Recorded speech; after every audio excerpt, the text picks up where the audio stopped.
არის თუ არა მესი ქართველი. ამ ვიდეოს, ამ ფოტოს უბრალოდ დიდი გამოხმაურება მოყვა ჩემს Facebook არხზე და მოდი ხა დავაკონკრეტოთ უფრო დეტალურად ჩავიდეთ ამ საკითხში. ცხადი ხა აქ არ იგულისხმება მისი ეროვნება, რა თქმა უნდა, არგენტინელი აქვს, საუბარი არის გენეტიკაზე და მის წინაპრებზე და წარმომავლობაზე. თორე ხა ის რო არგენტინელია, ხა ამაში ეჭვია, რა ვიცი არ შეიძლება. აქ საუბარია G2A ჰაპლოჯგუფზე, რომელიც აქვს მესის, რომელიც მოდის კავკასიიდან. ადამიანის გენეტიკურ ისტორიაში ზოგადად არსებობს ისეთი მარკერები, რომელიც ათასობით წლის წინანდელ ამბავს ყვებიან ამ ადამიანზე. ერთ-ერთი ასეთი არის Y ქრომოსომული ჰაპლოჯგუფი G2A, რომელიც არის მამობრივი ხაზის გენეტიკური კვალი, რომელიც თაობიდან თაობაზე გადაეცემა მამიდან შვილზე. და G2A განსაკუთრებით საინტერესოა კავკასიისთვის, რადგან ამ რეგიონის მოსახლეობაში ის ერთ-ერთი მნიშვნელოვანი მამობრივი ხაზია. ქართველებში G2A სხვადასხვა ჯგუფი საკმაოდ პოპულარულია, რის გამოც მას ხშირად დაკავშირებენ კავკასიის უძველეს მოსახლეობასთან და ფოტო რომ ნახოთ ამ კოდის ფოტო რომ ნახოთ, სოფლიოში სად არის ყველაზე ხშირად არის საქართველოში, რა თქმა უნდა. ზოგადად ჰაპლოჯგუფი არის გენეტიკური ნიშანი, რომელიც აჩვენებს საერთო წინაპარს შორეულ წარსულში. ანუ ეს არის გენეტიკური კვლევა. და Y ქრომოსომული ჰაპლოჯგუფები მხოლოდ მამობრივი ხაზის ისტორიას ასახავენ, ანუ მამის, ბაბუის, დიდი ბაბუის და შემდეგ პირდაპირ ხაზს.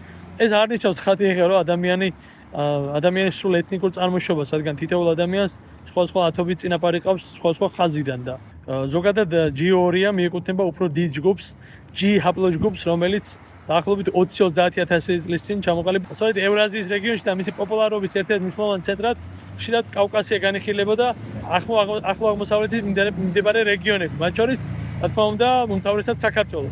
მოგვიანებით ამ გენეტიკური ხაზის მატარებლები გადავიდნენ ევროპაშიც. G2A განსაკუთრებით საინტერესო გახდა მას შემდეგ, რაც ევროპელი ფერმერების დნმ-ის კვლევებმა აჩვენა, რომ ნეოლითის ეპოქის ზოგიერთ პოპულაციაში ეს ჰაპლოჯგუფი საკმაოდ პოპულარული იყო. ეს ნიშნავს, რომ ეს G2A ჯგუფები მონაწილეობდნენ იმ ადამიანთა მოძრაობებში, რომელმაც ათასობით წლის წინ სოფლის მეურნეობა განავითარეს მთელ ევროპაში.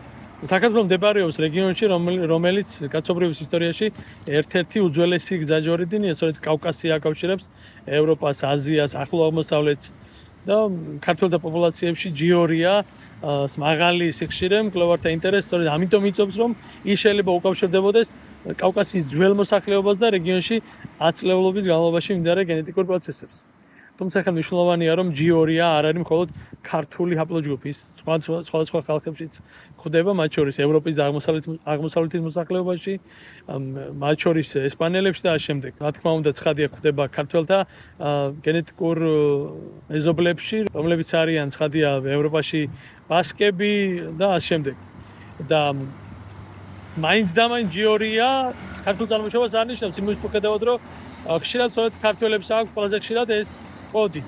თუ ადამიანს G2A აქვს კოდი, ეს ნიშნავს, რომ მისი პირდაპირ მამობრივი ხაზი ათასობით წლის წინ დაკავშირებულია იმავე უძველეს ეთნიკურ ჯგუფთან, რომელსაც ბევრი ქართველი მამაკაცი ატარებს.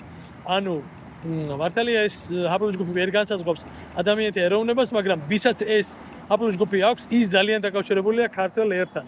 იმიტომ რომ ეს კოდი გვიჩვენებს ადამიანთა საერთო ისტორიას, საერთო წინაპრებს, რადგან ახლა თანამედროვე საზღვრები ძალიან ახალი მოვლენაა, გენეტიკური ხაზები კი ათასობით წლის წინ განვითარდა. შესაბამისად, G2A არის მაგალითი იმისა, თუ როგორ შეიძლება ერთი პატარა გენეტიკური კვალი გვიამბობდეს მიგრაციებზე, ხალხთა გადაადგილებას და იმაზე, რამდენად ახლოს არიან სხვა რეგიონის ადამიანები. შესაბამისად, G2A არ არის ერთი ერის გენეტიკური კოდი, მაგრამ ის ნამდვილად არის ერთ-ერთი მნიშვნელოვანი გენეტიკური მემკვიდრეობა, რომელიც განსაკუთრებით საინტერესო კავშირს აჩვენებს მესისა და ქართველებს შორის.